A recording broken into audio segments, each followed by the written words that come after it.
কিন্তু আমার গাছ দেখে অনেক লোক অট্টহাসি মেরেছে, বলছে এই গাছ দেখে আলু হবে। কিন্তু যে চাষিগুলো আজকে হাসছিল তারা আজকে আমার আলুর ফলন দেখে তারা আজকে মানে মাথায় কি বলবো মানে গোদা বাংলায় হাত কে মরেছে। আচ্ছা,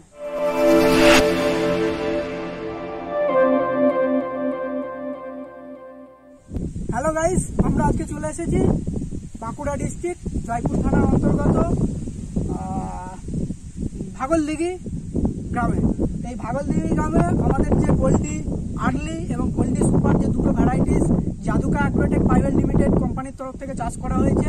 তো সেই গোল্ডি আর্লি এবছরের আর্লি প্রোডাকশন যে আসছে আমাদের আমাদের চাষি বন্ধুর সাথে সাক্ষাৎকারে এসেছি। চাষি বন্ধুর ডাইরেক্ট মুখ থেকে আমরা গোল্ডি আর্লি প্রোডাকশন এবং পোগরাজ আলুর সাথে যে আমাদের এই প্রোডাকশন কতটা উচ্চ ফলনশীল দু চার কথা শুনে নেব।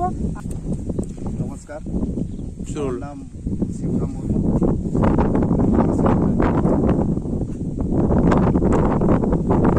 তো এই গোল্ডি আলু এবছরই আমরা নতুন চাষ করছি। তো আমাদের প্রথম বছর ওনার কাছ থেকে আমরা বীজ নিয়েছি।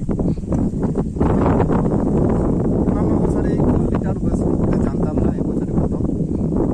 তো যে খোলা মার্কেটের পোগরাজ কিংবা জ্যোতি আলু যে তার তুলনায় এর ফলনটা অনেক অনেক বেশি। কারণ আমি 1 বিঘা মানে আর্লিটা লাগিয়েছি, পোগরাজ আর্লি বীজটা, এতে আমি হাইস্ট 153 খানা আলু ফলন পেয়েছি। তবে এত সুন্দর ফলন হবে আমি এই পোগরাজ আলুটা এটা জীবনেও ভাবতে পারিনি।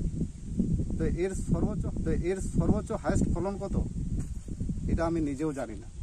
তো পোগরাজ আমি খোলা মার্কেটে পোগরাজ চাষ করেছি, এই ফলনটা আমি জীবনে কখনো পাইনি। 5টা করে ফলন পেয়েছি, কিন্তু এই আর্লির পক্ষে এতটা ফলন আমি কখনো ভাবতে পারি। ফলনটা আগামী দিনে যদি আমরা এই আলুর সম্পর্কে নতুন বছর মানে এতটা আমরা কেউ ভাবতে পারিনি। আর এর রোগ জ্বালা আলুর কোনো কিছু নেই, মানে অনেক টেম্পার, গাছের ক্ষমতা শক্তিটা বেশি। যে এত ফলন হবে তারাও বিশ্বাস করতে পারেনি। এখন আমার জ্যোতি গাছ দেখে অনেক চাষি বলছে এটাও ফলন হয়ে যাবে, কিন্তু আমি বলেছি না। আমি যেমন আগের থেকেই বলেছিলাম আমি কী হবে আমিও বলতে পারবো না, কিন্তু এখন আমি ভাঙার পর ফলন দেখে তারা এখন বলছে না, তো কথাটা ঠিক। কিন্তু আগামী দিনে সেই চাষিগুলো বলছে আমাদেরকেও কোথা থেকে বীজ নিয়েছ, আমাদেরকে বীজ করে দিতে হবে, কোথায় নিয়েছ। আমি সবাইকে বলে দিচ্ছি, আমাদের এখানে ভেন্ডার আছে নজরুল মল্লিক, ওনার কাছে যে এত ফলন হবে তারাও বিশ্বাস করতে পারেন। এখন আমাদের যোগাযোগ করবেন, ওনার কাছ থেকে আপনারা বীজ পাবেন, এইসব বলেও আমি চাষিকে বলে রেখেছি। তো তারাও আগে মানে বহু চাষি পাশাপাশি চাষিগুলো আমার আলুর ফলন দেখে তারা আগ্রহ হয়েছে যে সামনের বছর থেকে আমরা ওই গোল্ডি সুপারটা চাষ করব, আর্লি প্লাস সুপারটা দুটোই চাষ করব। মানে আমাদেরকে যোগাযোগটা করিয়ে দেবেন। গোল্ডি আর্লি এবং গোল্ডি সুপার যে উচ্চ ফলনশীল আমাদের জাদুকা অ্যাগ্রোটেক প্রাইভেট লিমিটেডের যে এই দুটো ভ্যারাইটি, এটা যে উচ্চ ফলনশীল মার্কেটের অন্যান্য বীজের থেকেও, সেটা আপনিও চাষ করে বুঝতে পেরেছেন, আশেপাশের চাষিরাও এর ফলনটা কতটা তারাও বুঝতে পেরেছে যখন নিশ্চয়ই আপনার জমিতে প্যাকেট হয়েছে। আর এর যে গাছের যে রোগ প্রতিরোধ ক্ষমতা কতটা সেটাও আপনি নিশ্চয়ই জানতে পেরেছেন, আশেপাশের চাষিরাও দেখেছে। তো সেই মেসেজটা একটু আমাদের এখানে দেন। যে দেখুন আমাদের এই ধারে চাষি মানে আমাদের ওষুধ দিয়াটা আমাদের নেশা হয়ে গেছে। আচ্ছা, কিন্তু আমি এবছর চাষ করে যেটা বুঝতে পারলাম মানে পোগরাজ কিংবা জ্যোতি দুটো আলুতে রোগ জ্বালার ক্ষমতাটা মানে গাছের মানে ক্ষমতাটা বেশি, রোগ জ্বালা সহ্য করার ক্ষমতাটা আছে।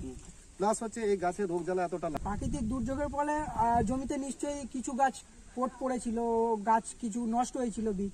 তো সেই পোট পড়ার ফলেও যে আপনার বিঘাতে 140 থেকে 153 খানা ফলন এসেছে।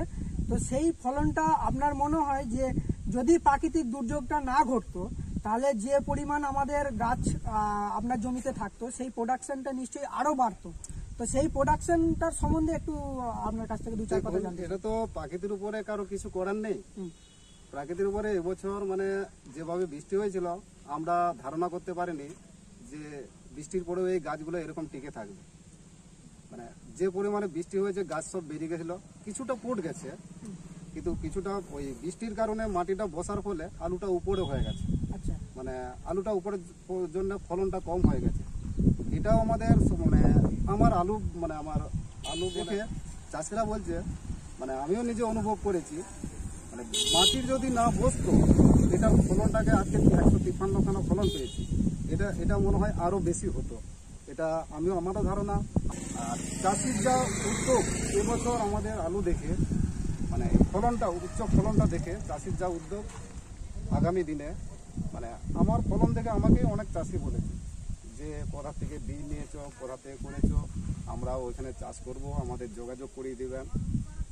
বিশেষে সবাইকে আরেকবার নমস্কার জানিয়ে, আমার নাম শিবরাম মুর্মু, গ্রাম বারাসত, জয়পুর থানা, বাঁকুড়া জেলা। আর এই আলুটা আমি নিয়েছিলাম ভেন্ডার নজরুল মল্লিক, ওনার বাড়ি বালিডোবা, এই ভগলদিঘিতে এই ব্যবসাটা। এইটা কত বিঘা প্রোডাকশন? আর আমি 1 বিঘা জমিতে আমি 153খানা প্রোডাকশন পেয়েছি। এটা আমার এবছরের মানে হাইস্ট আলু, জীবনে এই প্রোডাকশনটা কোনোদিন পাইনি। আর আগামী দিনে এটাকে আরও মানে বেশি করে চাষ করব, এই গোল্ডি আলুটা। এটাই সবাইকে নমস্কার জানিয়ে আমার বক্তব্য আমি